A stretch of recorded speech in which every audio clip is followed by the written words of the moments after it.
Deyir axşam da qəribdir, mən də qəribəm. Nələr ürəyimdən keçdi, darıxdı. Zalim ayrılığın kamil oftusu ox attı, sinəmi deşdi, darıxdım. Nə çörək saatdı, nə çörək yandı.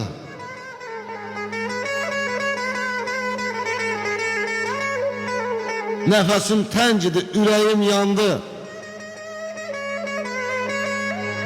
Kəpəzdən bir əlçin bulut boylandı, xəyal uzaqlara uçdu, darıxdım.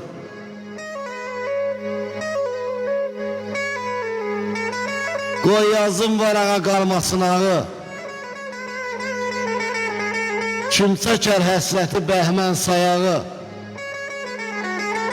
Çox da müqəddəsdir Gəncə torpağı, Kəlbəcər yadıma düşdü, darıxdım.